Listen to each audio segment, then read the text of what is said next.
Easter service దినమున మనము యేసుక్రీస్తు పునరుద్ధానుడని, యేసుక్రీస్తు పునరుద్ధానం యొక్క స్థితిని గురించి మనం ఎంతగానో స్తుతించి ఆరాధించి దేవుణ్ణి హెచ్చిస్తూ దేవుడు పునరుద్ధానుడయ్యాడు, యేసుక్రీస్తు తిరిగి లేచాడు అన్నటువంటి దానిని గూర్చి మనం మాట్లాడుకుంటూ ఉంటాం.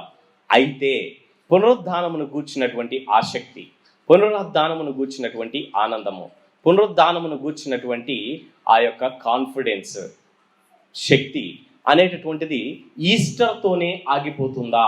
ఈస్టర్తో పునరుద్ధానమును గూర్చినటువంటి ఆలోచన ఆగిపోకూడదు. ఈస్టర్ తరువాత కూడా పునరుద్ధానమును గూర్చినటువంటి సత్యమును మనము మాట్లాడుకోవాలి, సత్యమును మనము గ్రహించాలి, సత్యమును మనము నమ్మాలి. ఆ సత్యము మీద మన యొక్క విశ్వాసము ఆధారపడి ఉండాలి. పునరుద్ధానం అనేటటువంటి యొక్క సత్యము మీద ఆధారపడి మన యొక్క జీవితం అనేటటువంటిది, మన క్రియలు అనేటటువంటివి ఉండాలి. ఎస్, అది మనము చూసినట్లయితే ఈ సమయంలో మనము ఇక్కడ యేసుక్రీస్తు ప్రభు తిరిగి లేచిన తర్వాత ఆ లేచిన దినమున చూసినటువంటి వారు సరే, కానీ మరికొన్ని రోజులు గడిచిన తర్వాత యేసుక్రీస్తు తిరిగి లేచాడన్న విషయం తెలిసినప్పటికీ కూడా తిరిగి కొన్ని దినములు గడిచిన తర్వాత శిష్యుల పరిస్థితి ఏ విధంగా ఉన్నది? సో శిష్యులకి యేసుక్రీస్తుకి ఉన్నటువంటి సంబంధమును, సహవాసమును మనము చూసినట్లయితే అంతకుముందు యేసుక్రీస్తు వారితోనే ఉన్నాడు, వారితో నడిచాడు, వారితో మాట్లాడుతూ ఉండినాడు. అనుదినమును వారిని చూస్తూ ఉన్నారు, మాట్లాడుతూ ఉన్నారు. కానీ యేసుక్రీస్తు ప్రభువు పునరుద్ధానుడైన తర్వాత, వారికి కనిపించిన తరువాత అనుకుని ఉంటారు, ఇక యేసుక్రీస్తు ప్రభు నిత్యం మాతో ఉంటాడు, మాతోనే కనబడుతూ ఉంటాడు, మాతో మాట్లాడుతూ ఉంటాడు, ఆయనతోనే ఇంకా మేము గడుపుతాము. యేసుక్రీస్తు మరణించక మునుపు ఎట్టి సహవాసమును, ఎట్టి సంబంధమును శిష్యులు యేసుతో కలిగి ఉన్నారో అదే విధముగా ఉంటుందేమో యేసు తిరిగి లేచాడంట అన్న వార్త విన్న తరువాత, మగ్దలేని మరియ చూసిన తరువాత, లేదంటే పేతురు శిష్యులతో ఆ యొక్క సాయంకాల సమయమున వారు ఉండినప్పుడు వారితో గదిలోనికి వచ్చి వారికి కనబడిన తరువాత ఇంకా యేసు వారితోనే ఉంటాడేమో, అంతకు ముందు ఉన్నట్లు ఉంటాడేమో అని వారు అనుకున్నారు. కానీ in reality it is not happen. విశ్వాసపు జీవితం ఏ విధముగా ఉంటుంది అని అంటే, విశ్వాసపు యొక్క జీవితంలో ఆ రక్షింపబడినటువంటి కొత్తలో ఉన్నటువంటి ఆ యొక్క ఆసక్తి, రక్షింపబడినటువంటి కొత్తలో ఉన్నటువంటి ఆ యొక్క అనుభవాలు, రక్షింపబడినటువంటి తర్వాత ఉన్న కొత్తలో ఉన్నటువంటి ఆ యొక్క ఆశ్చర్యమైనటువంటి కార్యములు కంటిన్యూగా ఉంటుందా అని అంటే ఉండదు. మధ్యలో గ్యాప్ కనపడుతుంది, వ్యాక్యూమ్ లాగా కనపడుతుంది, ఏమీ ఉన్నట్లు కనపడదు. యేసుక్రీస్తు తిరిగి లేచిన తర్వాత ఉదయమునే మగ్దలేని మరియకు కనపడినాడు, తర్వాత సాయంకాలమున శిష్యులకు కనపడినాడు, తర్వాత ఎమ్మాయి గ్రామమునకు వెలుచు ఉండగా ఇద్దరు శిష్యులు ఈ పునరుద్ధానమును గూర్చి, శిష్యులకు కనపడినటువంటి దానిని గూర్చి, స్త్రీలకు కనపడిన దానిని గూర్చి వాళ్ళు మాట్లాడుకుంటూ ఉండగా వారితో పాటు వచ్చి వారితో మాట్లాడి వారికి దర్శనమిచ్చి వారికి ప్రభు సుమి అన్నటువంటి వారు గ్రహించుకునేటటువంటి విధముగా చేసినాడు. కానీ అక్కడ యేసు వారి మధ్య నుండి మాయమైపోయినాడు, అదృశ్యుడైపోయినాడు. ఆ తరువాత శిష్యుల యొక్క జీవితంలో చూసినట్లయితే యేసుక్రీస్తు తరచుగా వారికి కనపడ్డాడు, తరచుగా కనపడుతూ ఉండినాడు. కానీ కంటిన్యూగా వారితో నడవడం లేదు, కంటిన్యూతో వారితో మాట్లాడడం లేదు, కంటిన్యూగా వారి కళ్ళకి ఫిజికల్గా కనపడడం లేదు. విశ్వాసపు జీవితము అక్కడే ప్రాముఖ్యమైనటువంటి మెట్టును సంతరించుకోవాల్సినటువంటి అవసరం ఉన్నది. విశ్వాసి యొక్క జీవితం ఏంటంటే, ఎరిగిన సత్యం కంటికి కనపడకపోయినా, కళ్ళ ముందు అర్థం కాకపోయినా, ఉన్నట్లు సజీవముగా లేకపోయినా, సత్యము మీద ఆధారపడి విశ్వాసము కలిగి మన క్రియలు ఉండవలసినటువంటి అవసరత ఉన్నది. పునరుద్ధానుడైనటువంటి యేసుక్రీస్తు అక్కడ పునరుద్ధానుడు అయిపోయినాడు. 8 దినముల తర్వాత 8వ దినమున మరలా శిష్యుల మధ్యకి ఆయన వచ్చాడు. మరలా శిష్యుల మధ్యకి వచ్చి 8 దినములైన తర్వాత ఆయన శిష్యులు మరల లోపల ఉన్నప్పుడు తోమ వారితో కూడా ఉండెను. తలుపులు మూయబడి ఉండగా యేసు మధ్యకు వచ్చి నిలిచి, మీకు సమాధానము కలుగునుగాక అని తరువాత తోమాతోను చూచి, నీ వ్రేలు ఇటు చాచి నా చేతులు చూడుము, నీ చెయ్యి చాచి నా ప్రక్కలో ఉంచి అవిశ్వాసివి కాక విశ్వాసివై ఉండుము అని అన్నారు. ఈ సమయంలో 8 దినముల తర్వాత వాళ్ళు ఉన్నటువంటి విషయాన్ని, సన్నివేశాన్ని మనము జ్ఞాపకం చేసుకున్నట్లయితే వారు ఇంకను తలుపులు వేసుకొనే ఉన్నారు. పునరుద్ధానము అవక మునుపు, పునరుద్ధానపు ఆదివారమున ఏ విధముగా, పునరుద్ధానమునకు ముందు విశ్రాంతి దినమున, పునరుద్ధానపు ఆదివారమున ఏ విధముగా శిష్యులు భయముతో తలుపులు వేసుకొని లోపల బిక్కుబిక్కుమంటూ ఉన్నారో, 8 రోజులు గడిచిపోయిన తర్వాత కూడా, పునరుద్ధానుడైనటువంటి యేసు క్రీస్తు కనపడిన తర్వాత కూడా, పునరుద్ధానుడైనటువంటి యేసు క్రీస్తు వారికి వివరించిన తర్వాత కూడా, పునరుద్ధానుడైనటువంటి యేసు క్రీస్తుని చూచిన తర్వాత కూడా, యేసు క్రీస్తు పునరుద్ధానమును వారు అనుభవించిన తర్వాత కూడా వారు ఇంకను తలుపులు వేసుకొని బిక్కుబిక్కుమంటూ భయముతో అలాగే ఉన్నారు. కారణం, యేసు కంటిన్యూగా వారితోనే ఉంటారు అనుకున్నారు. కానీ ఈ వారం అంతా మరలా వాళ్ళకి కనపడలేదు. ఆదివారం కనపడ్డారు, మరలా ఆదివారం తర్వాత వారం తర్వాత కనపడ్డారు. ఈ వారం అంతా కనపడలేదు. ఈ వారము కనపడకపోయేసరికి పునరుద్ధానమును గూర్చినటువంటి ఆలోచన ఏ విధంగా ఉన్నదో వాళ్ళది. ఈ వారము కనపడకపోయేసరికి పునరుద్ధానమును గూర్చినటువంటి తలంపు వారికి ఏ విధముగా ఉన్నదో, నిజముగా కనబడినటువంటిది తీసేనా? నిజముగా క్రీస్తు తిరిగి లేచాడా? నిజముగా క్రీస్తు లేచి మనకు కనబడినటువంటిది సత్యమేనా అనేటటువంటి అనేకమైనటువంటి ప్రశ్నలు గుండా వాళ్ళు వెళ్ళి ఉండవచ్చు. ఎందుకంటే తిరిగి లేచిన యేసు ఈ వారమంతా వాళ్ళతో ఉంటాడు అనుకున్నారు, కానీ వారంలో ఒక్కసారి కూడా వారికి కనబడలేదు. చాలా ఆశ్చర్యకరమైన విషయం. అప్పుడు తోమ అడిగినటువంటి ప్రశ్న, అప్పుడే అన్నాడు. ఇప్పుడు ఒక రకంగా వాళ్ళందరూ కూడా అందే స్థితిలోనికి వచ్చారేమో తెలియదు మనకి.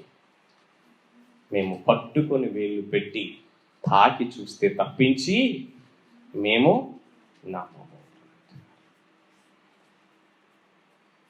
యేసు క్రీస్తుకి సమర్పించుకున్నప్పుడు ఉన్నటువంటి విశ్వాసం, యేసు క్రీస్తుతో మొదటి అడుగులు వేసిన సమయంలో ఉన్నటువంటి విశ్వాసం, మనము ఆశించినవి, మనము కోరుకున్నవి, మనము అడిగినవి జరగకపోయినప్పటికీ, మనము ఎక్స్పెక్ట్ చేసిన విధముగా మన ఆత్మీయ జీవితము ఉండనప్పటికీ, మనము ఎక్స్పెక్ట్ చేసిన విధముగా దేవుడు తన కార్యాలు చేయనప్పటికీ విశ్వాసములో అదే స్థితిలో కొనసాగుతామా?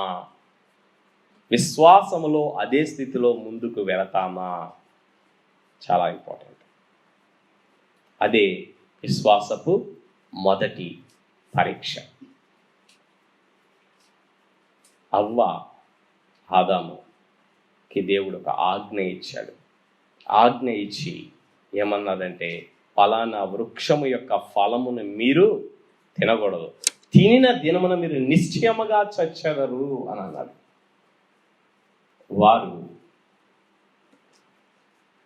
అవ్వ ఒంటరిగా ఉన్నది, ఒంటరిగా ఆలోచన చేస్తూ ఉన్నది. తనకొచ్చిన ప్రతి తలంపులను దేవుని సన్నిధికి తీసుకుని వెళ్ళలేదు, లేదంటే తనకొచ్చినటువంటి ఆలోచనలను తన యొక్క భర్తతో పంచుకొనలేదు. ఒంటరిగా ఆలోచన.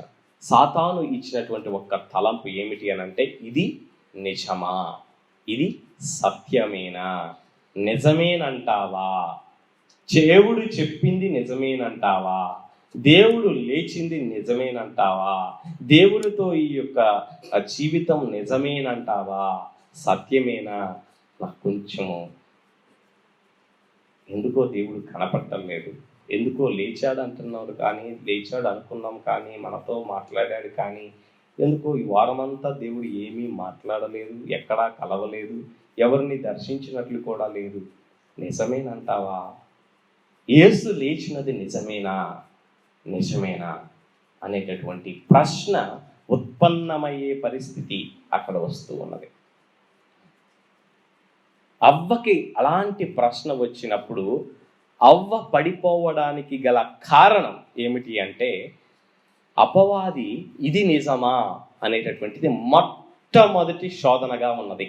ప్రతి ఒక్క విశ్వాస జీవితంలో కూడా క్రీస్తుతో నడకను, క్రీస్తుతో దేవుణ్ణి అంగీకరించిన తర్వాత దేవునితో సహవాసాన్ని నిజమేనా?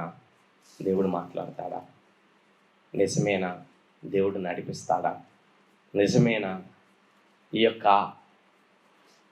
మర్మ గర్భమైనటువంటి ఈ యొక్క ఆత్మ సంబంధమైన సహవాసం నిజమేనా? ఏదో ప్రార్థన చేస్తున్నాను, దేవుని సన్నిధిలో మాట్లాడుతున్నాను, కానీ కార్యాలేంటో అంత ఫాస్ట్గా జరగట్లేదు. నిజమేనా? నిజమేనా?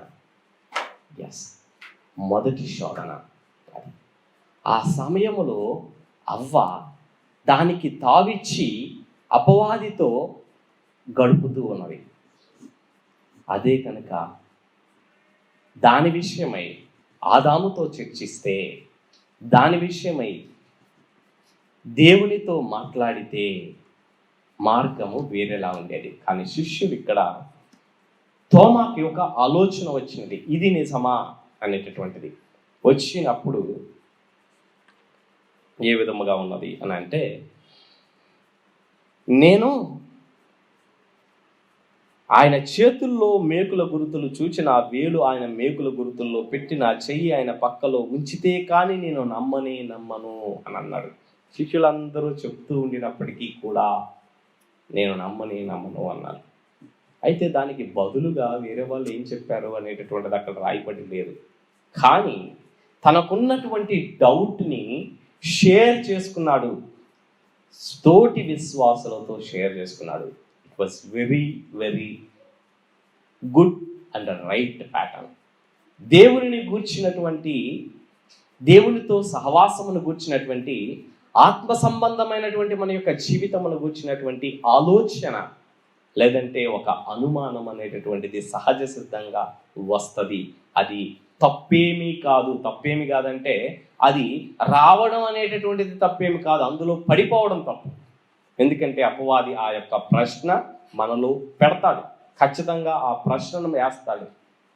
ఎంతో ఎక్స్పెక్ట్ చేసా దేవుడితో సహవాసాన్ని, ఏం పెద్దది మాట్లాడలేదు దేవుడు.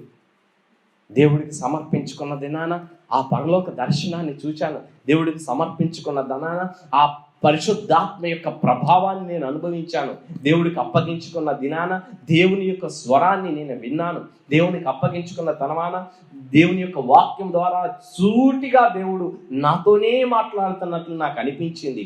కానీ ఈ దినాల్లో ఏం అనిపించట్లేదు ఏంటి? అప్పుడు ఇది నిజమేనా?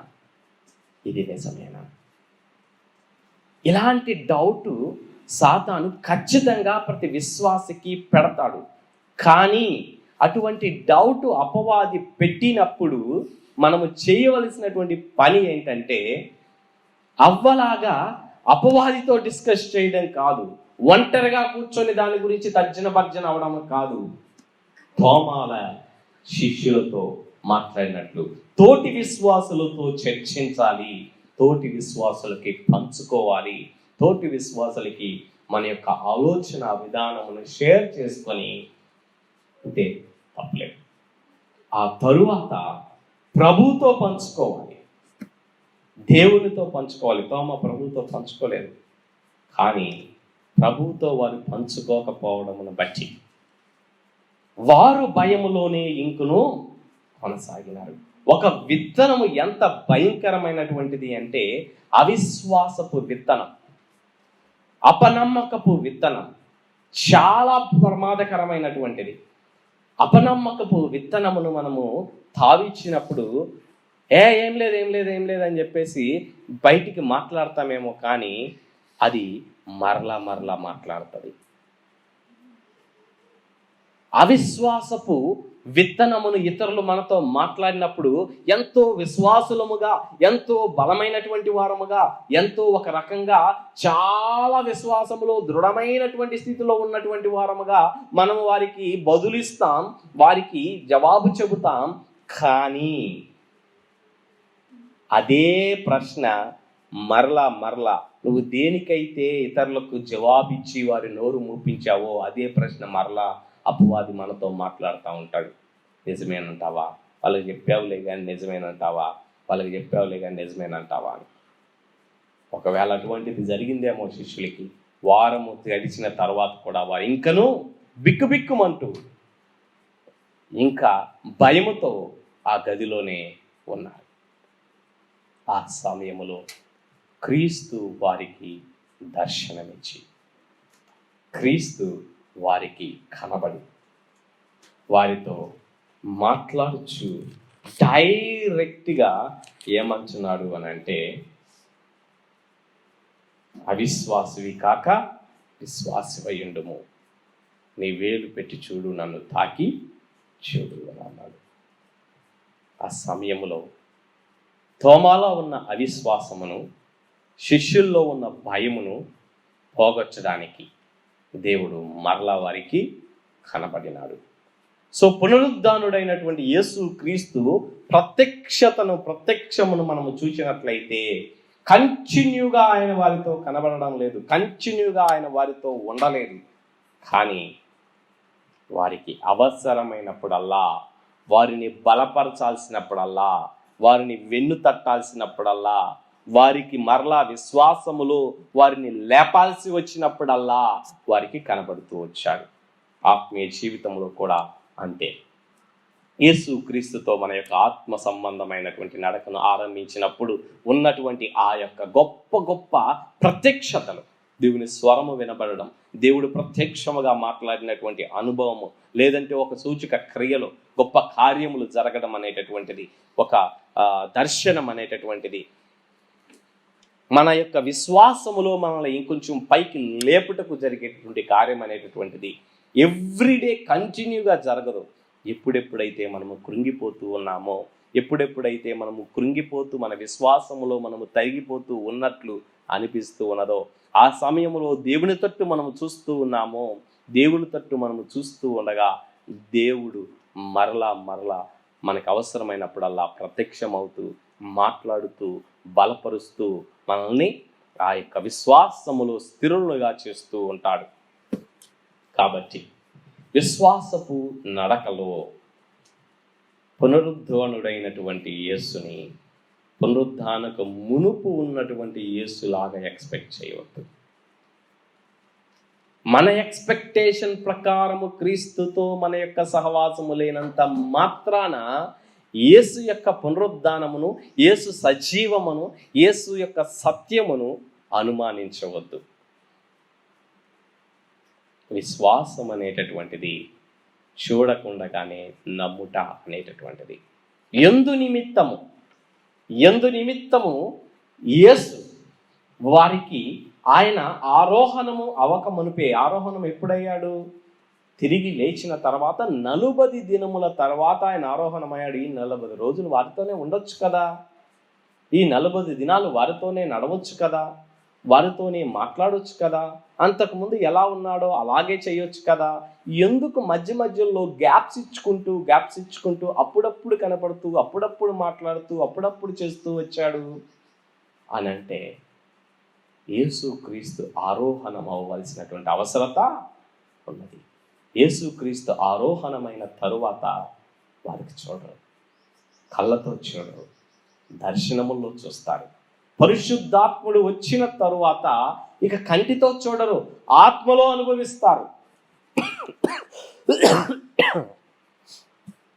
ఆత్మలో అనుభవించేటటువంటి స్థితి వస్తుంది, కంటితో చూసేటటువంటి పరిస్థితి ఉన్నది. కాబట్టి ఆ స్థితికి వారిని సిద్ధపరచుకోవడానికి, ఆ స్థితికి వారిని తరిబీది చేయు నిమిత్తమై ఆయన కంటిన్యూగా వారికి కనపడకుండగా, ఆయన ఇంకనూ ఆరోహణం అవ్వకుండా ఉండినప్పటికీ కూడా, ఆయన ఇంకనూ ఆయన పరలోకమునకు ఎత్తి కొనబడకపోయినప్పటికీ కూడా వారికి కంటిన్యూగా వారితోనే కలిసి లేడు. అప్పుడప్పుడు తరచుగా కనపడుతూ బలపరుస్తూ ఉన్నాడు.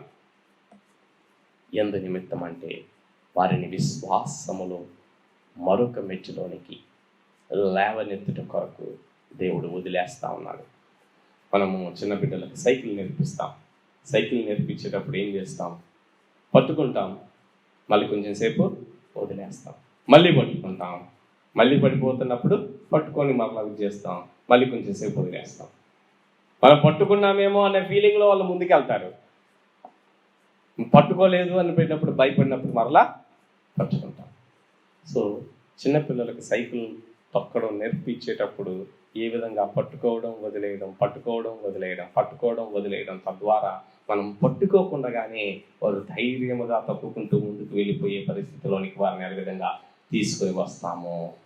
దేవుడు కూడా విశ్వాసములో వెలుచూపుని బట్టి కాక, కార్యములను బట్టి కాక, క్రియలను బట్టి కాక, అద్భుతములను బట్టి కాక, మేలులను బట్టి కాక, మనం అడిగిన వాటికి ప్రార్థనలకి జవాబులను బట్టి కాక, యేసు యొక్క సత్యమును బట్టి, ఆయన నిజత్వమును బట్టి, నిత్యత్వము యొక్క సత్యమును బట్టి, నిత్యత్వములో జీవితము, ఆత్మలో దేవునితో సహవాసము, దేవుని యొక్క పరిశుద్ధుడు, ఈ యొక్క సత్యము మీద మన భక్తిని కట్టుకొనుచు, దాని మీద ఆధారపడి కంటికి కనబడకపోయినా, కార్యాలు జరగకపోయినా, జవాబులు రాకపోయినా, సత్యమును నమ్మి సత్యమునకు వెంబడించేటటువంటి విశ్వాసపు మెట్టులోనికి మనము వెళ్ళాలి అని దేవుడు కోరుతా ఉన్నాడు. శిష్యులు ఆ తరువాత ఎదుర్కొనబోయేటటువంటి పరిస్థితి ఏమిటంటే, ప్రభువు మాతో ఉన్నాడు చాలు అన్నట్లు ఎక్కడ పడితే అక్కడికి పంపిస్తే అక్కడికి వెళ్ళారు, ఎటు వెళ్తే అటు వెళ్ళారు, అంతా ఉన్నారు. కానీ సిలువ తర్వాత, మరణం తర్వాత భయంతో బిక్కుబిక్కుమంటూ ఈ రూమ్లోనే కూర్చున్నారు. కానీ ప్రభువు ఆరోహణమైన తర్వాత వారిని ఒక బలమైనటువంటి స్థితికి తీసుకొని రాబోతూ ఉన్నాడు.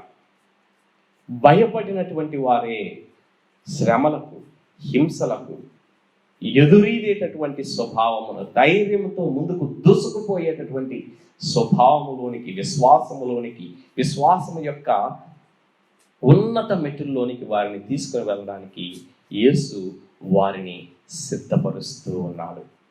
ఆ విధముగా యేసు వారిని సిద్ధపరుచుట కొరకై యేసు ఇంకనూ ఆరోహణం అవ్వకుండగానే మరలా వారికి కొంతసేపు కనపడము, కొంతసేపు కనపడకుండా ఉండడం, కొంతసేపు మాట్లాడడం, కొంతసేపు మాట్లాడకుండా ఉండడం.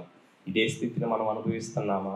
క్రీస్తుతో మన యొక్క ఆత్మీయ నడకలో ఇదే స్థితిని మనము చూస్తూ ఉన్నామా? క్రీస్తుతో మన ఆత్మీయ జీవితంలో ఒకవేళ అదే నిజమైతే దేవుడు అద్భుత కార్యాలను మనము చూడడం, కొంతకాలం దేవుడు సైలెంట్గా ఉండడం, దేవుని యొక్క గొప్ప జయాన్ని చూడడం, కొంతకాలం దేవుడు ఏమీ మాట్లాడకుండా సైలెంట్గా డార్క్ పీరియడ్గా మాట్లాడట్లేదు, కనపడట్లేదు, దేవుడు జరిగిస్తున్నాడా, జరగట్లేదా, చేస్తాడా, చేయడా, ఏమీ కనపడకున్నటువంటి స్తబ్దమైనటువంటి స్థితి మనకు మరలా మధ్యలో కనపడుతుంది. దాని అర్థం ఏంటో తెలుసా? బలమైనటువంటి మెట్టులోనికి, ఉన్నతమైనటువంటి శిఖరములలోనికి, బలమైనటువంటి విశ్వాసిగా నిన్ను తరిబీదు చేస్తూ ఉన్నాడు దేవుడు. ఎందుకంటే మన యొక్క భక్తి సత్యము మీద ఆధారపడి, సత్యం మీద మనం కట్టుకోవాలి. అనుభవముల మీద ఆధారపడి కాదు. అనుభవములు మనల్ని విశ్వాసములో బలపరుస్తాయి, కానీ సత్యము మనల్ని స్థిరపరుస్తుంది. అనుభవములు కొన్నిసార్లు మనల్ని కన్ఫ్యూజ్ చేయొచ్చు, అనుభవములు కొన్నిసార్లు మనల్ని మిస్లీడ్ చేయొచ్చు, అనుభవాలను మనం ఒకవేళ మిస్అండర్స్టాండ్ చేసుకోవచ్చు. కానీ సత్యము మనల్ని స్వతంత్రులుగా చేస్తుంది, సత్యము మనల్ని స్థిరపరుస్తుంది. వాక్య సత్యం మీద, ప్రభువు సత్యం మీద, దేవుని యొక్క సత్యము మీద మనము నడవాల్సినటువంటి ఆవశ్యకత ఎంతైనా ఉన్నది. కాబట్టి మనము మన ఆత్మ సంబంధమైనటువంటి జీవితంలో మనం ఎదుగుచూ ఉండగా, మనము ముందుకు నడుస్తూ ఉండగా ఇట్టి అనుభవాన్ని మనం ఎదుర్కొన్నామంటే కొన్నిసార్లు మనకు అనిపిస్తుంది ఏంటంటే, దేవుడు నన్ను మర్చిపోయాడేమో, దేవుడు నాతో మాట్లాడటం లేదు, దేవుడు నన్ను విడిచిపెట్టాడేమో, దేవుని కార్యాలు నా జీవితంలో జరగడం లేదు, ఏం జరుగుతున్నదో అనేటటువంటి ఒక విధమైనటువంటి వైరాగ్యంలోనికి మనం వెళ్ళిపోతాం. కానీ మనము భయపడవలసినటువంటి విషయం కాదు, మనము దిగులు చెందాల్సిన విషయం కాదు. నిన్ను పరీక్షిస్తున్నాడు, నిన్ను పరీక్ష గుండా తీసుకుని వెళ్తున్నాడు, నిన్ను రాటుదేలుస్తున్నాడు, మరి ఉన్నతమైన మెట్టుల్లోనికి, శిఖరముల్లోనికి మనం తీసుకుని వెళ్ళడానికి దేవుడు ఇష్టపడుతూ ఉన్నాడు. వారము దినముల తర్వాత వారికి ఆ విధముగా కనబడటం మాత్రమే కాదు, కానీ మరియు అనేకమైన ఇతర సూచక్రియలను యేసు తన శిష్యుల ఎదుట చేసెను. అవి ఈ గ్రంథమందు వ్రాయబడి ఉండలేదు కానీ అని అంటున్నాను. ఇంకా అనేకమైనటువంటి సూచక క్రియలను కూడా యేసు చేసి తన శిష్యుల ఎదుట చేసెను. దేవుడు సూచక క్రియలను చేయుటకు గల కారణం ఏంటంటే, ఆయన యందు విశ్వసించడానికి, ఆయన యొక్క నిజత్వాన్ని, ఆయన యొక్క ఉనికిని మనము అనుమానించకుండా ఆయన ఉనికిని మనము గ్రహించి, గుర్తించి, విశ్వసించి అందులో మన విశ్వాసములో స్థిరపడుట కొరకై, మన నమ్మికమును వృద్ధి చేయుట కొరకై దేవుడు సూచక క్రియలను చేసేటటువంటి వాడై ఉన్నాడు. కానీ ఎల్లప్పుడూ, ప్రతిసారి, ప్రతి పరిస్థితుల్లోనూ, ప్రతి ఒక్కరి జీవితంలోనూ సూచక్రియలను, అద్భుతాలను, స్వస్థతలను కంటిన్యూగా చేసుకుని వెళ్ళేటటువంటి వాడు కాదు. దేవుడు ఈ లోకమును సృష్టించినప్పుడు దానికి ఒక నియమం పెట్టాడు, దానికి ఒక పద్ధతిని పెట్టాడు. అదే విధముగా మనుషును సృష్టించినప్పుడు ఆ మనుషునికి కూడా సహజ సిద్ధమైనటువంటి ఒక న్యాచురల్ లాస్ అనేటటువంటిది ఏంటంటే సైన్స్ అని మనం పిలుచుకుంటాం. Science is nothing but a natural law. ఈ న్యాచురల్ లాని పెట్టినటువంటి వారు ఎవరు అంటే సృష్టికర్తే. The creator of this world has implemented the natural law for the creation. కాబట్టి దేవుడు న్యాచురల్ లాకి వ్యతిరేకంగా ఎల్లప్పుడూ వెళ్ళేటటువంటి వాడు కాదు. ఆయన వెళ్ళగలుగుతాడు, న్యాచురల్ లాకి మించినటువంటి వాడు. కాబట్టి కొన్ని సమయాల్లో, కొన్ని పరిస్థితుల్లో, కొందరి జీవితాల్లో ఉద్దేశం ఏమై ఉన్నది, అది చాలా ప్రాముఖ్యం. ఎందు నిమిత్తము దేవుడు సూచక్రియలు చేస్తాడు, ఎందు నిమిత్తము దేవుడు అద్భుత కార్యాలు చేస్తాడు, ఎందు నిమిత్తము దేవుడు స్వస్థత కార్యాలు చేస్తాడు అని అంటే, వారు క్రీస్తు అని మీరు నమ్మునట్లును, ఆయన నామమందు జీవము పొందినట్లును, విశ్వసించినట్లు, నమ్మిక కలుగుట కొరకై ఆయన కార్యములు చేస్తాడు. నమ్మిన వారి జీవితంలో మరలా జరగదు. ఎందుకంటే నమ్మావు కదా, ఈ నమ్మిక మీద నువ్వు ఎరుగు. నమ్మిన తర్వాత, సత్యమును ఎరిగిన తర్వాత, సత్యం మీద నీ జీవితాన్ని కట్టుకో, సత్యం మీద నీ యొక్క భక్తిని కట్టుకో, సత్యం మీద నీ నడవడికని కట్టుకో. అద్భుతాల మీద, సూచక్రియల మీద కట్టుకోవటం కాదు, న్యాచురల్ లా మీద నడుస్తాయి ప్రతిదీ కూడా. అప్పుడప్పుడు మాత్రమే సూచక్రియలు జరుగుతాయి. యేసుక్రీస్తు ప్రభు జీవించినటువంటి దినములలో అనేక మంది చనిపోయారు. చనిపోయిన వాళ్ళందరినీ లేపాడంటే ఒకళ్ళిద్దరిని లేపాడంతే. ఎందుకు అంటే ఆ సమయములో, ఆ పరిస్థితుల్లో వారికి విశ్వాసమును కలిగించుట కొరకై. అనేక మంది కుష్ఠరోగులు ఉన్నారు, అందరినీ కుష్ఠరోగుల్ని నయం చేయలేదు, కొద్ది మందిని మాత్రమే ఆయన నయం చేశాడు, వారి జీవితంలో విశ్వాసమును కలిగించుట కొరకై. అనేక మంది గుడ్డివారు ఉన్నారు, అందరికీ కన్నులు ఇవ్వలేదు, కానీ కొన్ని సమయంలోనే ఆ కార్యం చేశాడు. కారణం ఏమిటి అని అంటే వారికి నమ్మికను కలిగించుట కొరకై. కాబట్టి ఈ దినాల్లో ఎవరైనా కానీ దేవుడు అద్భుతాలు చేస్తాడు, సూచక్రియలు చేస్తాడు, అన్ని విషయాల్లో చేస్తాడు, రండి రండి అంటున్నట్లయితే అది నీ యొక్క అహమే కానీ దేవుని యొక్క సత్యం కాదు. దేవుడు మన జీవితాల ద్వారా ఒక చిన్న కార్యం చేస్తే, మన జీవితంలో ఒక కార్యం చేస్తే మనం ఓవర్ కాన్ఫిడెన్స్లోకి వెళ్ళిపోతాం, ఓవర్ రైచియస్నెస్లోనికి వెళ్ళిపోతాం, ఒక రకంగా గర్వంలోనికి వెళ్ళిపోయి రండి, నా ద్వారా ఏ కార్యాలైనా దేవుడు చేస్తాడు, అసాధ్యమే ఏమీ జరగదు, రండి ఏదైనా చేసేస్తానని విర్రవీగి మాట్లాడడం అనేది జరుగుతుంది. దానిని బట్టి మన యొక్క గర్వమును బట్టి మనమే అవమానంలోనికి వెళ్తాము, దేవుని నామము కూడా అవమానపరచబడేటటువంటి స్థితికి వస్తుంది.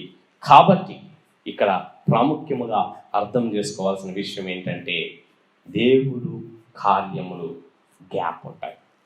ఇన్ బిట్వీన్ దేవుడు సైలెన్స్ పీరియడ్ ఉంటుంది, దేవుడు మాట్లాడకుండా ఉండేటటువంటి సమయం ఉంటుంది. అలా కొంతకాలము దేవుడు వారితో మాట్లాడలేదు. దేవుడు సూచక క్రియలు చేసినప్పటికీ, దేవుడు వారికి కనబడి మీరు పట్టుకొని చూడండి, నా గాయాల్లో మీ చేతులు పెట్టి చూడండి అని చెప్పినప్పటికీ కూడా, ఆ తర్వాత వారు సజీవముగా ఆయన్ని చూచినప్పటికీ కూడా, సజీవముగా వారు ఆయన్ని చూచిన తరువాత ఇంకను ఆయన అనేకమైన సూచక క్రియలు వారి జీవితంలో చేసి తన్ను తాను సజీవునిగా వారికి కనపరుచుకున్న తరువాత కూడా ఏమవుతున్నది అని అంటే 21వ అధ్యాయంలో మనం చూడవచ్చు. సీమోను, పేతురు, దిదమ అనబడిన తోమయు, గలిలయోను కానాను ఊరు వాడగు నతనీయులను, జబదయ కుమారులను ఆయన శిష్యుల్లో మరి ఇద్దరు కూడి ఉండేవి. అక్కడ మరలా శిష్యులు కూడుకొని మాట్లాడుకుంటూ ఉన్నారు. ఆ సమయంలో అక్కడ ఆ మాటలలో యేసు క్రీస్తు మాట్లాడడం లేదు. యేసు క్రీస్తు చేసిన కార్యాలు జరిగిపోయాయి. ఇక్కడ వరకు జరిగిన విషయాలు మనం చూసినట్లయితే, యేసు క్రీస్తు పునరుద్ధానుడయ్యాడు, వారికి కనబడ్డాడు. ఒక వారం అంతా మరలా వారికి కనబడలేదు. మరలా 8వ దినమున వారికి కనబడినాడు. వారు ముట్టుకొని చూశారు, పట్టుకొని చూశారు, ఆయన సజీవుడని గుర్తించారు. ఆ తర్వాత మరలా వారి మధ్య అదృశ్యమైనాడు. ఆయన మరలా కొన్ని సూచక్రియలు, అద్భుత కార్యాలు చేసి వారికి తాను సజీవునిగా కనపరుచుకున్నాడు. మరలా కొంత సమయం వారికి కనపడకుండా ఉన్నాడు. మరలా వారికి కొంత సమయం కనపడకుండా, వారితో మాట్లాడకుండా, వారితో ఏమీ చేయకుండా ఉన్నాడు. ఆ సమయంలో, ఆ గ్యాప్లో శిష్యులు కలుసుకున్నారు. శిష్యులు కలుసుకొని మాట్లాడుతూ ఉన్నారు. ఇక్కడ చేరినటువంటి వారు ఎవరు అంటే, సీమోను, పేతురు, దిదుమ, తోమ, గలిలయ వాడు నతనీయులు, జబదయి కుమారులు. వీరు అక్కడ కూడి ఉన్నారంట. ఆ కూడి ఉన్న సమయంలో దేవుడు మాట్లాడకుండా గ్యాప్గా ఉన్న సమయంలో వారి మాటలు విశ్వాసములో ఒకరినొకరు బలపరుచుకునేవిగా ఉన్నాయా, లేదంటే వారి యొక్క విశ్వాసములో వారు తరిగిపోయేటట్లు వారి మాటలు ఉన్నాయా? పేతురు అందరినీ నడిపించాల్సినటువంటి స్థితిలో ఉన్నటువంటి వాడు. పేతురుతో దేవుడు మాట్లాడాడు. పేతురు, సీమోను, అపవాది నిన్ను జల్లెడ పట్టెడ శోధించాలని చూస్తూ ఉన్నది, కానీ నేను నీ కొరకు ప్రార్థన చేయించి ఉన్నాను. నీవు స్థిరపడిన తర్వాత, నీ మనస్సు స్థిరపడిన తర్వాత నీ యొక్క సహోదరులను నడిపించుము అన్నాడు. ప్రార్థన చేశాడు, క్షమించమని అడిగాడు, దేవుని తట్టు తిరిగాడు. కానీ తోటి విశ్వాసంలో స్థిరపరచాల్సినటువంటి, బలపరచాల్సినటువంటి, వారి విశ్వాసంలో ఉన్నటువంటి లోటులను ఇచ్చేయాల్సినటువంటి పేతురే ఇక్కడ వాళ్ళని కృంగిపోయేలాగా చేస్తా ఉన్నాడు. ఏమిటి అని అంటే, నేను చేపల పట్ట బూదునని వారితో అనగా, మేమును నీతో కూడా వచ్చేదమని చెప్పి వారు అన్నీ వదిలేసి యేసుని వెంబడించడానికి వచ్చారు. యేసు వారికి చెప్పిన దాన్ని వారు అక్షరాలా పాటించినారు. వారున్న దినాల్లో ఎలాగ పాటించారంటే, ద్రాక్షారసం అయిపోయిన ద్రాక్షారసం అయినటువంటి సమయంలో నీళ్లు తీసుకొని వెళ్ళి సర్వ్ చేయండి అంటే సర్వ్ చేసేసారు. ఎదురు మాట్లాడలేదు. ఆహారానికి ఏమీ లేదు, కొంచెం రొట్టెలు మాత్రమే ఉన్నాయి. వీటిని సర్వ్ చేయండి అంటే సర్వ్ చేయడం స్టార్ట్ చేశారు. స్టార్ట్ చేస్తూ ఉండగా అది అభివృద్ధి చెందుతూ వచ్చింది. యేసు ప్రభు నీటి మీద నడుస్తూ ఉంటే, నేను కూడా నడవనా ప్రభువా అని చెప్పేసి అడుగులు వేశాడు. రా అంటే అడుగేసేసాడు. ఒక 2 అడుగులు వేశాడు. ఆ తర్వాత ఆలోచించి మునిగిపోయాడు.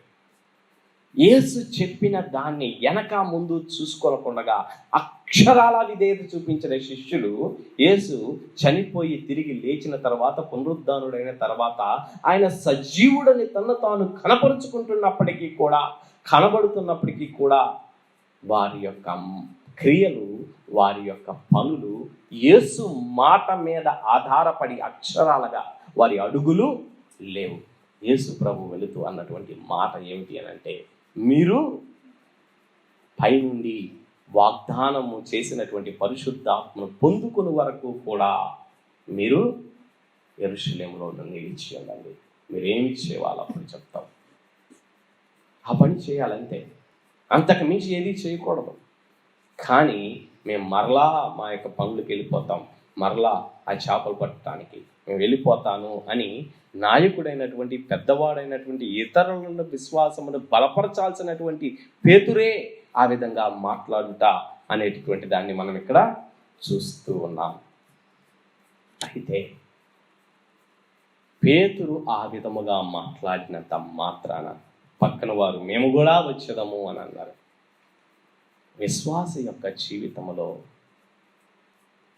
మనకంటే విశ్వాసములో ఉన్నతమైనటువంటి స్థితిలో ఉన్నటువంటి వారి యొక్క మాటలు మనం వినాలి, వాళ్ళ నడిపింపులను మనము వెంబడించాలి. కానీ అవి శరీరానుసారముగా ఉంటే, అవి వాక్యానికి విరుద్ధంగా ఉంటే, అది యేసు చెప్పిన మాటకి వ్యతిరేకంగా ఉంటే లోబడాల్సినటువంటి అవసరత లేదు. ఈ శిష్యుడు యేసు చెప్పినటువంటి మాటకు బదులు మీరు యెరూషలేములోనే నిలిచి ఉండండి, ఎక్కడికి వెళ్ళొద్దు, ఆ మాటకు బదులు నేను వెళ్ళి చేపలు పట్టుకోవడానికి నేను పోతాను అన్నటువంటి పేతురు మాట వింటున్నాడు. యేసు చెప్పాడు, అదృశ్యుడయ్యాడు. పేతురు కనపడుతున్నాడు, యేసు ప్రభు కనపడలేదు. యేసు ప్రభు కనపడలేదు కాబట్టి యేసు మాట అన్నాం, యేసు చేయడం లేదు. పేతురు పక్కన కనపడుతున్నాడు, పేతురు మాట నమ్మారు, పేతురు మాట ప్రకారం వెళ్ళడానికి ప్రయత్నించినారు. కాబట్టి కనబడకపోయినప్పటికీ కూడా, మన ముందు లేకపోయినప్పటికీ కూడా యేసు సజీవుడు అని మనం విశ్వసించిన ఎడల ఆయన మనం చూస్తూనే ఉన్నాడు. ఆయన కన్నులకు మనము అదృశ్యులము కాదు. ఆయన తిరిగి లేచినటువంటి యేసు వారెవరూ చెప్పకపోయినప్పటికీ కూడా వారి మనస్సులో ఆలోచనలు ఆయనకు తెలిసిపోయాయి. వారి తలుపు వేసి ఉండగా కూడా లోపలికి వచ్చేశాడు. ఆయన కన్నులకు మరుగైనటువంటిది ఏదీ లేదు. ఆయన రాలేనటువంటి ప్రదేశం ఏది కూడా లేదు. కాబట్టి ఆ సత్యము మనము గ్రహించుకొని యేసు చూస్తున్నాడు, ఆయన ఉన్నాడు అన్న విషయాన్ని, పునరుద్ధానుడైనటువంటి యేసులో ఉన్నటువంటి ఈ క్యారెక్టర్ని మనం గ్రహించుకోవాలి. అది మనం చూసుకున్నాం, కానీ ఇది చేయలేదు. కాబట్టి యేసు చెప్పిన మాట, దేవుని యొక్క వాక్యము విన్న మాటకి మాత్రమే మనం విధేయత చూపించాలి. మనకంటే పెద్దవారైనప్పటికీ కూడా, అనుభవజ్ఞులైనప్పటికీ కూడా, వాక్యానికి వ్యతిరేకమైన, దేవుడి చెప్పిన మాటకు వ్యతిరేకమైనటువంటి మాటలు చెబితే వాటికి లోబడి తీరాల్సినటువంటి అవసరత లేదు. దేవుని యొక్క వాక్యములో అతి ప్రాముఖ్యంగా, పిల్లలారా మీ తల్లిదండ్రులకు లోబడి ఉండుడి, అన్ని విషయాల్లో లోబడి ఉండమని చెప్పాడు. అయినను ఒక మనుషులు తల్లిదండ్రులకు లోబడడం అనేది అతి ప్రాముఖ్యంగా దేవుని వాక్యంలో ఉంది. ఆయనను దేవుని మాటకు వ్యతిరేకంగా ఉంటే, నీతికి, న్యాయానికి, సత్యానికి, పరిశుద్ధతకి వ్యతిరేకంగా ఉంటే, అది తల్లిదండ్రులైనా కానీ నీవు సత్యం ప్రకారం, నీతి ప్రకారం, పరిశుద్ధత ప్రకారమే ఉండు అన్నటువంటి విధముగా ప్రభువునందు మీ తల్లిదండ్రులకు లోబడమన్నాడు. ప్రభువు చెప్పినటువంటి విధానముగా ఆయన వాక్యం యొక్క స్టాండర్డ్లో మీ తల్లిదండ్రులకు లోబడమన్నారు. అటువంటప్పుడు మన పెద్దల విషయంలో మరి ఖచ్చితంగా అదే విధముగా ఉంటుంది. కానీ పేతురు విశ్వాసములో ఇతరులను బలపరచాల్సినటువంటి మెట్టులో ఉన్నాడు, బలపరచలేదు. మిగిలిన శిష్యులు పేతురు మాట కంటే దేవుని మాటకు అతి ప్రాముఖ్యతనివ్వాల్సినటువంటి పరిస్థితిలో ఉన్నారు. వారు కూడా అది చేయలేదు. అందరూ కూడా చేపలు పట్టడానికి వెళ్ళారు. ఆ రాత్రంతా ప్రయాసపడ్డారు, ఒక్క చేప కూడా పడలేదు. తెల్లవారు చామన వారికి కనబడి సూర్యోదయం కూర్చుంటా యేసు ధరిని నిలిచాను. అయితే యేసు ఆ శిష్యులు ఆయన్ను గుర్తుపట్టలేదు. పిల్లలారా, భోజనముకు మీ యొద్ద ఏమైనా ఉన్నదా అని వారిని అడుగుగా లేదని వారితో చెప్పింది. అప్పుడు ఆయన దోణె పక్క వల వేయడి, మీకు దొరుకునని చెప్పిన. వారు అలాగూ వేయగా చేపలు విస్తారముగా పడినందున వల లాగలేకపోయింది. కాబట్టి యేసు ప్రేమించిన శిష్యుడు ఆయన ప్రభు సుమి అని పేతురుతో చెప్పెను. అక్కడ సూర్యోదయం అగుతూ ఉన్నది, ఇంకా వెలుతురు రాలేదు, తెల్లవారుజాము. వీళ్ళు సముద్రము లోపల ఉన్నారు, సముద్రము దరి మీద వేస్తున్నాడు. పూర్తిగా వారు గుర్తుపట్టలైనటువంటి మసక చీకటి అక్కడ ఉన్నది. ఇంకా సరిగ్గా అర్థం కాలేదు. పిల్లలారా నీ దగ్గర ఏమన్నా ఉన్నదా అంటే ఎవరో పెద్ద ఆయన అడుగుతున్నారేమో, మా దగ్గర ఏం లేదని చెప్తున్నారు. చెప్పిన తర్వాత అయితే మీరు కుడి పక్కన వల వేయండి, మీకు దొరుకుతాయి అన్నారు. సరే, అలా వేసేసరికి విస్తారముగా చేపలు పడ్డేసరికి ఒక్కసారి వారికి గుర్తొచ్చింది, మొదటిసారి యేసు వారిని దర్శించినప్పుడు వారు చేపలు పడుతూ ఉండగా వారికి ఏది పడకపోతే మీరు కుడి పక్కన వేయండి అన్నప్పుడు వారు వేయగా వలలు పట్టనంత, వలలు పికిలిపోయేనంత, ఇక వారి ఓడలు నిండి పొర్లేంత చేపలు పడ్డాయి. ఇప్పుడు అదే పని జరిగింది. కొన్నిసార్లు దేవుడు మక్కి అంతకుముందు దేవుడు చేసిందే మరలా చేస్తాడు. అంతకుముందు దేవుడు మాట్లాడిన మాటనే మరలా మాట్లాడతాడు. అంతకుముందు మనం దేవుని సన్నిధిలో ప్రార్థన చేస్తూ ఉండగా, ఎంతో సమర్పించుకొని ఉండగా, ఆ సమయంలో దేవుడు మనతో వాగ్దానం ఇచ్చినది, మనతో మాట్లాడింది, మనతో చేసినటువంటి దాన్ని డిట్టో మళ్ళీ ఇంకొకసారి చేస్తాడు. ఎందుకో తెలుసా? ఆ దినాన నీ సమర్పణ, ఆ దినమున నీ యొక్క విశ్వాసము, ఆ దినమున దేవుడి కొరకు నీవు ఇచ్చినటువంటి వాగ్దానమును, ఆ దినమున దేవుడికి నీవు ఇచ్చినటువంటి మాటలను జ్ఞాపకం చేసుకొని వీణు తిరుగుట కొరకు క్లియర్గా మరలా అదే చేసి చూపిస్తాడు. అంటే చాలా యాదృచ్ఛికంగా పేతురు క్రీస్తుకు సమర్పించుకున్న మొదటి దినాన ఏ కార్యమైతే జరిగినదో అదే కార్యాన్ని డిట్టో చేశాడు. వారికి చేపలు అవసరమని కాదు, ఎందుకంటే వాళ్ళు బయటకు వచ్చిన తర్వాత ఏం జరిగిందంటే, మీకు తినుటకు ఏమైనా ఉన్నదా అని అడిగినటువంటి ఆయనే వాళ్ళు బయటకు వచ్చేసరికి వారి దరికి రాగానే అక్కడ నిప్పులను, వాటి మీద ఉంచబడిన చేపలు, రొట్టెలు కనబడినవి. వారు తీసుకురాకుండగానే చేపలు, రొట్టెలను ఆయన సిద్ధపరిచి ఇచ్చాడు. దేవుని చేత పిలువబడ్డావా? దేవుని చేత ఏర్పరచబడ్డావా? దేవుని యొక్క పని కొరకు సమర్పించుకున్నావా? దేవుడు నిన్ను పోషిస్తాడు. ఎలాంటి పరిస్థితుల్లోనైనా పోషిస్తాడు.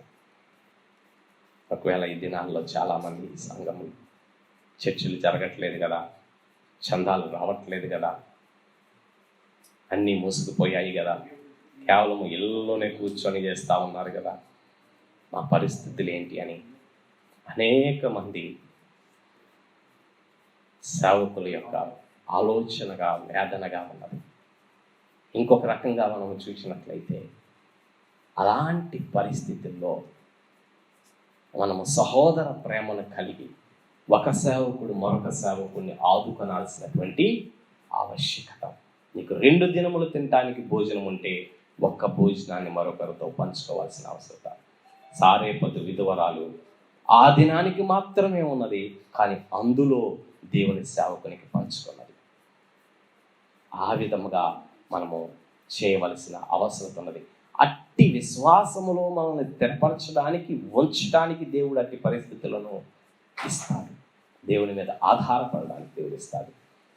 అయితే పేతురు, యేసు ఉంటే అంతా బాగుండేది, అన్నీ జరిగేవి, ఇప్పుడు యేసు లేడు, మన పరిస్థితి ఏంటని చేపలు పట్టడానికి వెళ్ళాడు.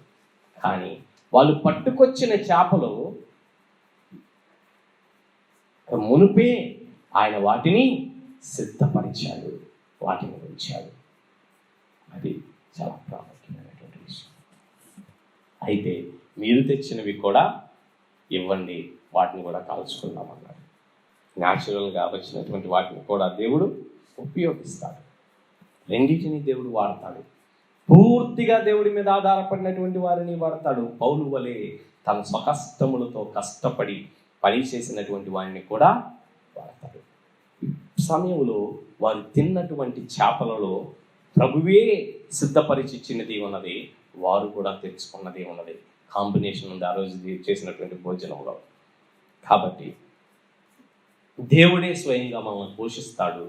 మన స్వహస్తములతో కష్టపడిన దాని ద్వారా కూడా దేవుడు పోషిస్తాడు.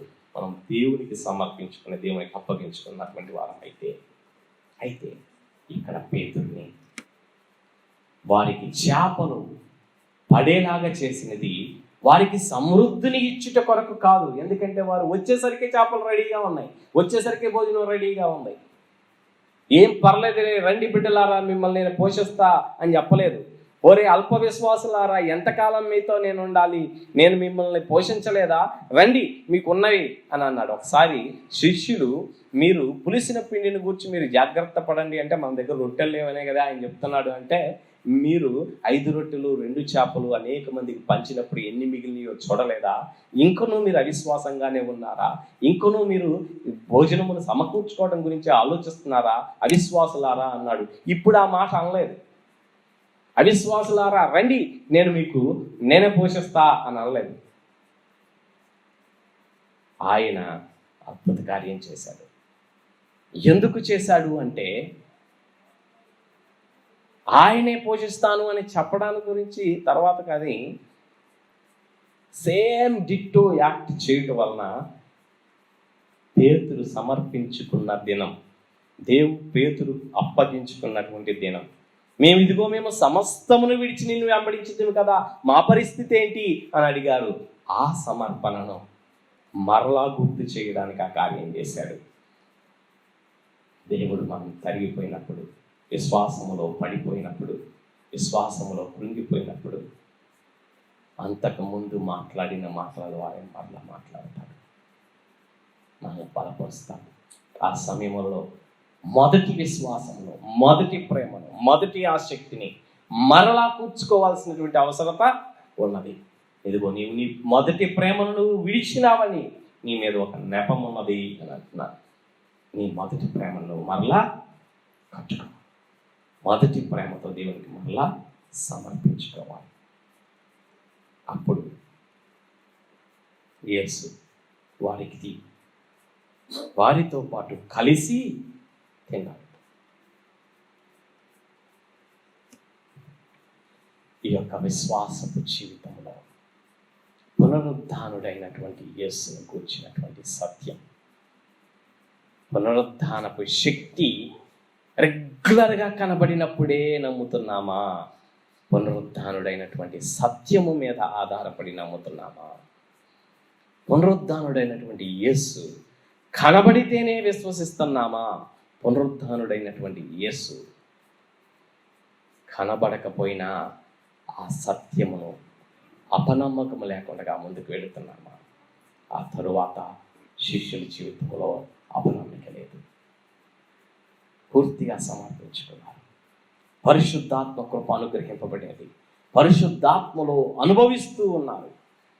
మనం పరిశుద్ధాత్మలో అనుభవిస్తూ ఉండినప్పటికీ కూడా ఆ తీవ్రత కొన్నిసార్లు తగ్గిపోతుంటుంది, కొన్నిసార్లు పెరుగుతూ ఉంటుంది. దేవుని యొక్క కార్యాలు కొన్నిసార్లు బహు ఆశ్చర్యకరంగా ఉంటాయి, కొన్నిసార్లు నార్మల్గా ఉంటాయి. ఆయనను పునరుద్ధానుడే యేసు, ఇంకనూ పునరుద్ధానుడే యేసు, ఇంకనూ సజీవుడే యేసు, ఇంకనూ సింహాసనాసీనుడే. ఆయన నిన్న నేడు రేపు మారనటువంటి వాడిగా ఉన్నాడు. అయితే నీ భక్తిని, నీ విశ్వాసమును వెలుచూపును బట్టి కాక, జరిగే కార్యములను బట్టి కాక, సత్యము మీద కట్టుకున్నామా? సత్యం మనల్ని స్వతంత్రులుగా చేస్తుంది, సత్యం మనల్ని స్థిరపరుస్తుంది. క్రీస్తులో స్థిరపడినట్లయితే పునాది మీద కట్టబడినటువంటి ఇంటిగా మన ఆత్మీయ జీవితం అంటారు. పునాది మీద కట్టబడినటువంటి స్థితి ఏంటంటే, ఈయన మాటలు విని వాటి చొప్పున చేయువాడు. ఈయన మాటలు విని వాటి ప్రూఫ్స్ అడిగేటటువంటి వాడు కాదు. ఈయన మాటలు విని వాటి చొప్పున చేయువాడు బండ మీద కట్టుకున్నటువంటి వాణిని పోయినట్టు. యేసు మాటలను విని, యేసుని గూర్చిన సత్యమును విని, దాని మీద మన భక్తిని మనము కట్టుకుంటే, దాని మీద మన విశ్వాసమును మనము కట్టుకుంటే బండ మీద కట్టబడినటువంటి ఇంటిగా ఉంటాం. వరద రాని, వాన కురవని, గాలి విసరని, ఎట్టి పరిస్థితిలోనైనప్పటికీ కూడా చెక్కు చెదరం. తరువాత పేతురు ఒక బండగా మారిపోయాడు.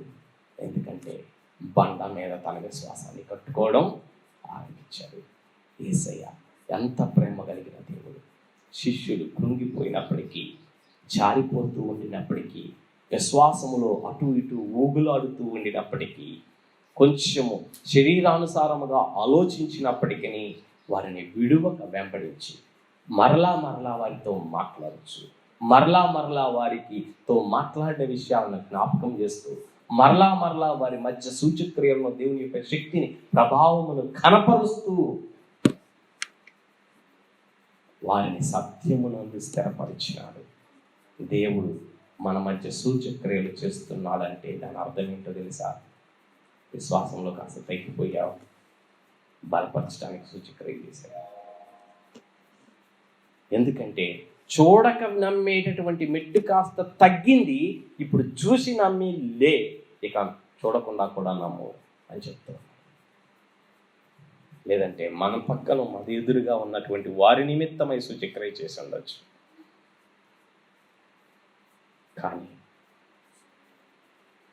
ఆయన మాట మీద, ఆయన వాక్యం మీద, సత్యం మీద కట్టుకునేటటువంటి వారిగా మనం ఉండాలని, పునరుద్ధానపు యొక్క సత్యం, యేసు తిరిగి లేచాడు,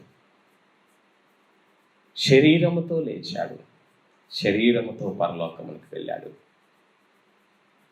మనల్ని చూస్తూనే ఉన్నాడు. దూరాన ఉన్నప్పటికీ కూడా పరిశుద్ధాత్మను అనుగ్రహించి, పరిశుద్ధాత్మ ప్రభువు పేరిట మనతో మన మధ్య సంచరిస్తూ ఉన్నది.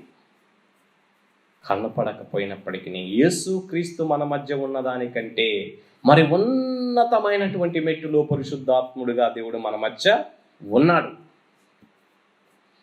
మరి ఇంకా అత్యధికమైనటువంటి మెట్టులో దేవుని యొక్క సన్నిధి దగ్గరగా మనం అనుభవిస్తున్నాం. పరిశుద్ధాత్మ ద్వారా ఆ సత్యమును మనం మరువకూడదు. దేవుని మీద అనుమానములు, దేవుని మీద అపనమ్మికలు, ఇది నిజమా అనేటటువంటి ప్రశ్నలు ఏ విధముగా తావివ్వడానికి వీల్లేదు. చిన్నగా దేవుని బిడ్డలతో పంచుకోవాలి. దేవుని బిడ్డలతో పంచుకోవడం కాదు, కానీ దేవుని బిడ్డలు కలిసి దాన్ని దేవుని దగ్గరికి తీసుకుని వెళ్ళాలి. దేవుడు దాని నుండి మనల్ని విడిపించి స్థిరపరచగలిగినటువంటి దేవుడు. ఆయన ఇంకనూ పునరుత్థానుడే. ఈస్టర్ దినాన మాత్రమే పునరుద్ధాన పాటలు పాడుకొని జయం జయం జయం జయం అని చెప్పేసి గెంతులు వేయడం కాదు. ఆయన నేటికి పునరుత్థానుడే, రేపటికి పునరుత్థానుడే. మనం కనుగొనేంత వరకు కూడా ఆయన పునరుత్థానుడే. నిరంతరం ఆయన పునరుత్థానుడుగా సజీవుడిగా ఉంటాడు. ఇదిగో నేను మృతుడనైతే తిరిగి లేచి నేను సదాకాలము సజీవుడిగా ఉన్నాను అన్నాడు. మనల్ని కూడా తిరిగి లేపి ఆయనతో సదాకాలము సజీవులుగా చేసుకొనడానికి రానై ఉన్నటువంటి వాడిగా ఉన్నాడు. ఆయన ఇంకనూ పునరుత్థానుడే. పునరుత్థానుడైన యేసును కూర్చున్న సత్యం, పునరుత్థానుడైన యేసు నామములో పరిశుద్ధాత్ముడిగా మన మధ్యకు వచ్చినటువంటి ఆయన సన్నిధిని గూర్చినటువంటి సత్యం, ఉనికిని గూర్చినటువంటి సత్యం మరిచామా? విశ్వాసంలో తగ్గిపోతాం. మరిచామా? మన యొక్క భక్తిలో కృంగిపోతాం. కొనసాగినామా? బండ మీద కట్టబడినటువంటి వారిగా ఉంటాం. కొన్నిసార్లు గాఢాంధకారపు లోయకుండా దేవుడు తీసుకుని వెళ్ళి ఉండగా, కొన్నిసార్లు దేవుని స్వరం మనకి వినపడకపోయినప్పటికీ, కొన్నిసార్లు దేవుడు కనపడకపోయినప్పటికీ, కొన్నిసార్లు దేవుని యొక్క జవాబు మనకు దొరకకపోయినప్పటికీ, ఆయన పునరుద్ధానపు సత్యము మీద మన యొక్క భక్తిని కట్టుకున్నట్లయితే ఉన్నతమైన మెట్టు మనకి దేవుడు తీసుకుని వెళ్తాడు. ప్రార్థన చేసుకుంటాం.